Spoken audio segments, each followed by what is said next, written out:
تو شادی کے بعد دونوں کو اپنی اگلی نسل کی بھی فکر ہونی چاہیے، اور اس کی ابتدا بھی اس سے کہ جب دونوں ایک دوسرے کے ساتھ اکٹھے ہوں تو پھر وہ دعائیں سکھائی گئیں کہ جن کو پڑھنا ضروری ہے. نبی صلی اللہ علیہ وسلم نے اس خاص موقع کے لیے دعا سکھائی، بسم اللہ اللہم جنبنا الشیطان وجنب الشیطان ما رزقتنا. اللہ کے نام کے ساتھ اے اللہ ہمیں شیطان سے بچا، یعنی ہسبینڈ وائف کو، اور شیطان کو اس چیز سے دور رکھ جو تو اس ملاپ کے نتیجے میں ہمیں عطا کرے. تو حدیث میں آتا ہے کہ ان دونوں کو جو اولاد ملے گی اس تعلق کے بعد اسے شیطان نقصان نہیں پہنچا سکتا، یعنی اللہ تعالیٰ شیطان کو اس سے دور رکھے گا. دوسری بات یہ ہے کہ تربیت جو ہوتی ہے وہ رول ماڈلنگ سے ہوتی ہے، صرف نصیحتوں سے نہیں ہوتی. ہم سمجھتے ہیں کہ بچوں کو اگر ہم ہر وقت لیکچر دیتے رہیں گے تو اس سے وہ بہت نیک بچے بن جائیں گے چاہے ہمارا اپنا عمل اس کے خلاف ہو. تو یہ ہماری بھول ہے. بچے ہماری باتوں سے زیادہ ہمارے ایکشنز کو دیکھ رہے ہوتے ہیں، اور وہ بہت کچھ اظہار نہیں کر پاتے لیکن بہت سمجھ رہے ہوتے ہیں کہ ماں باپ کر کیا رہے ہیں. حتیٰ کہ جب وہ سمجھنے کے قابل ہو جاتے ہیں نا تو آپ نے دیکھا ہوگا کہ ذرا سے بچے بڑے ہوتے ہیں تو پھر وہ آپ کو بتانے لگتے ہیں اب امی یہ کہیں گی، اب یہ ہوگا، اب یہ ہوگا، وہ پورا پریڈکٹ کر دیتے ہیں.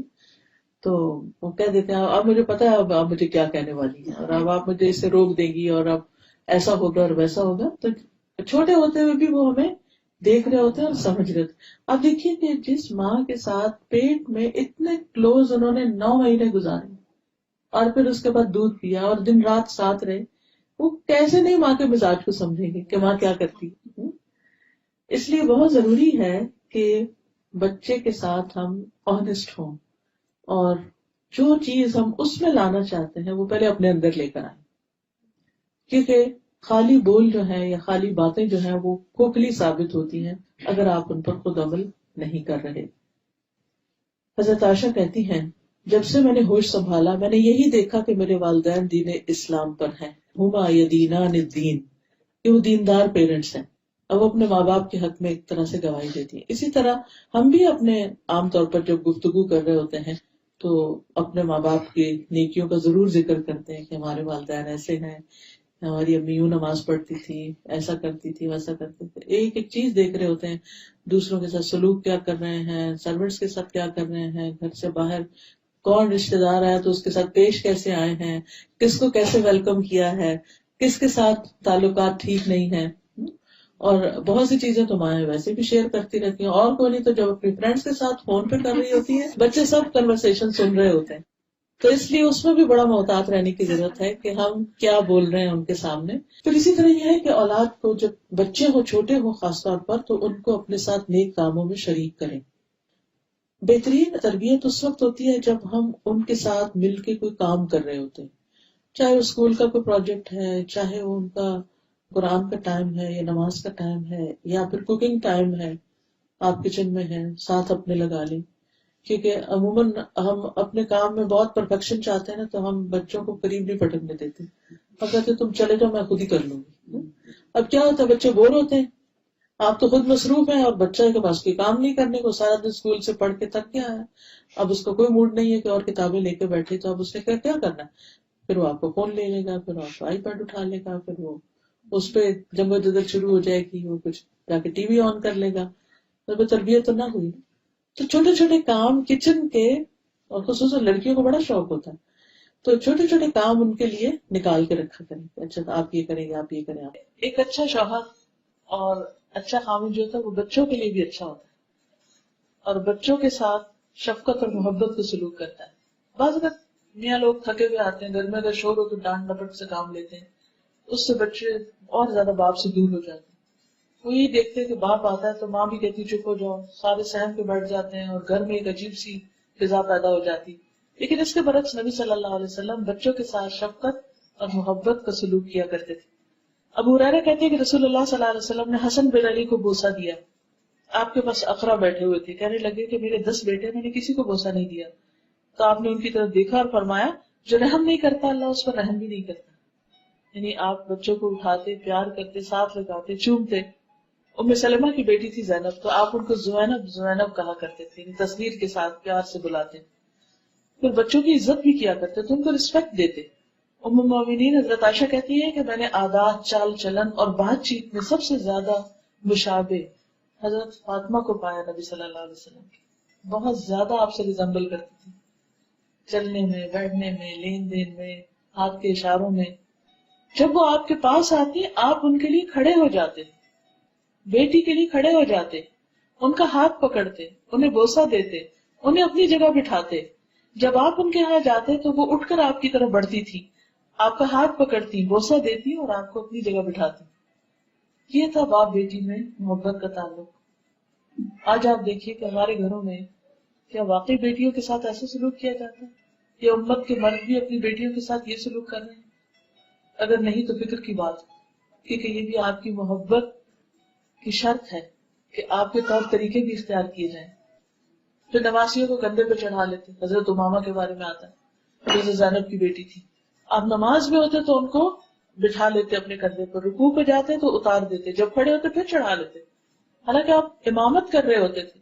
بچے نماز کی حالت میں آپ کی پشت پہ سوار ہو جاتے اور آپ اپنا سجدہ لمبا کر دیتے تھے جب تک وہ اٹھتے نہیں تھے. بڑے بچوں کو بھی پیار سے اپنی چادر کے نیچے گھسا لیتے تھے. جیسے ایک دفعہ آپ نے حضرت حسن حسین کو چھپایا، حضرت علی آئے تو آپ نے ان کے اوپر بھی اپنا کپڑا کر دیا. لیکن اس کے ساتھ ساتھ ان کو ادب بھی سکھاتے تھے، یعنی صرف پیار ہی نہیں، لاڈ ہی نہیں، بلکہ تمیز بھی سکھائی. حضرت عمر بن ابی سلمہ کہتے ہیں کہ میں بچہ تھا اور میں آپ کی پرورش میں تھا، تو میں جب کھانا کھاتا تو سارے برتن میں ہاتھ گھماتا تو آپ فرماتے کہ بسم اللہ پڑھ کے کھاؤ، اپنے آگے سے کھاؤ اور دائیں ہاتھ سے کھاؤ. یعنی بچے اگر کھانے کی میز پر بدتمیزی کر رہے ہیں یا صحیح سے نہیں کھا رہے تو صرف ماں کا فرض نہیں کہ بیچاری کانشیس ہو کے اور تکلیف اٹھائے اور بار بار وہ اس کی اصلاح کرے، بلکہ باپ کو بھی اس وقت اپنا رول پلے کرنا چاہیے. پھر اسی طرح یہ کہ حلال حرام کی تمیز. حضرت حسن نے ایک مرتبہ کھجور اپنے منہ میں لے لی تھی تو آپ نے اس کو کہا کہ یہ صدقہ کی کھجور ہے اور اس کو کہہ کے نکلوا دیا. پھر اسی طرح بچوں سے محبت کو بھی اعلان کہتے ہیں. آپ فرماتے فاطمہ میرے جسم کا ٹکڑا ہے، اس لیے جس نے اسے ناحق ناراض کیا اس نے مجھے ناراض کیا. پھر داماد کے ساتھ آپ کا معاملہ بہت اچھا تھا، حضرت علی رضی اللہ تعالیٰ عنہ کے ساتھ. پھر حضرت ابو العاص کے ساتھ آپ ان کی تعریف کرتے تھے. آپ نے بنی عبد شمس یعنی بنی امیہ میں سے اپنے داماد ابو العاص کا ذکر کیا اور اس کی تعریف کی اور خوب کی. پھر آپ نے فرمایا اس نے مجھ سے بات کی تو سچی کی، وعدہ کیا تو پورا کیا.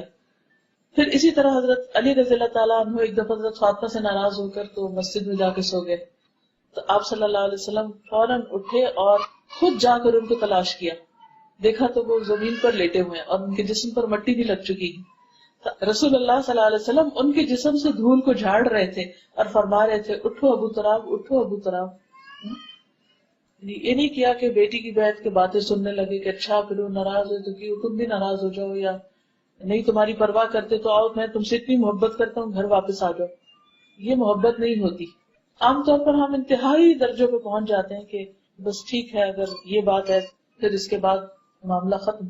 دیکھیے ہم سب انسان ہیں، غلطیاں ہوتی ہیں، کمی بیشی ہوتی ہے، لیکن یہ رشتے بہت پیارے رشتے ہوتے ہیں. ان کا ایک لحاظ اور احترام رکھنا چاہیے اور ہر بات میں انتہا درجے پہ نہیں پہنچنا چاہیے. اب آپ دیکھیے کہ حضرت انس جو ہیں وہ 10 سال آپ کے پاس رہے اور وہ کیا کہتے ہیں کہ کبھی آپ نے اف تک نہیں کی، یعنی مجھے ڈانٹا نہیں، کبھی مجھ سے ناراض نہیں ہوئے، کبھی میرے کو سختی نہیں کی. اور کبھی کبھی وہ بچے تھے تو جو کام نہیں بھی کرتے تھے تو آپ ان کے اوپر سختی نہیں کرتے تھے، پیار سے دوبارہ یاد دلا دیتے. جیسے بچوں کو کام کرنا کہتے اچھا کرتے پھر بھول جاتے ہیں، پھر ہم ڈانٹتے اچھا تم نے سنا نہیں تھا. حضرت انس کہتے ہیں کہ میں 9 سال آپ کی خدمت میں رہا، مجھے نہیں یاد کہ آپ نے کبھی مجھ سے کہا کہ تم نے ایسا ایسا نہیں کیا، اور نہ کبھی کسی چیز کے بارے میں مجھ پر عیب لگایا. پھر کسی کام کے غلط ہونے پر ملامت نہیں کرتے تھے. حضرت انس کہتے ہیں کہ میں نے نبی صلی اللہ علیہ وسلم کی خدمت کی، اس دوران اگر مجھے کسی کام کا حکم دیا اور مجھ سے لیٹ ہو گیا یا وہ کام نہیں کر سکا تو آپ نے مجھے کبھی ملامت نہیں کی. اگر اہل خانہ میں سے کوئی شخص ملامت کرتا تو آپ فرماتے اسے چھوڑ دو، اگر تقدیر میں یہ کام لکھا ہوتا تو ضرور ہو جاتا، یعنی ٹیک اٹ ایزی. اگر نہیں کر سکا تو اللہ کا حکم نہیں تھا، یعنی اس سے معاملے کو ٹال دیتے تھے، آسانی کر دیتے تھے، اس کے لیے بے وجہ روک ٹوک نہیں کرتے تھے. ایک یہ چیز بچوں کی کریٹیوٹی کو مار دیتی ہے. ہم اپنے گھروں کو اتنا ایک بت خانہ بنا کے رکھ دیتے ہیں کہ ہر طرح کے اس میں ڈیکوریشن پیس سجا دیتے ہیں، پھر بچہ ہاتھ لگائے اس کو پکڑ پکڑ کے روکتے، پھر بچے کو روکتے، پھر بچے کو روکتے. اس بچے کی جو آگے بڑھنے کی صلاحیت ہے وہ ختم ہو جاتی. تو اپنے گھروں کو چائلڈ فرینڈلی بنائیں، ان چیزوں کو ہٹا دیں اور بچے کو آزادی دیں، یا پھر ان کو تمیز سکھائیں اور وہ ہاتھ نہ لگائیں.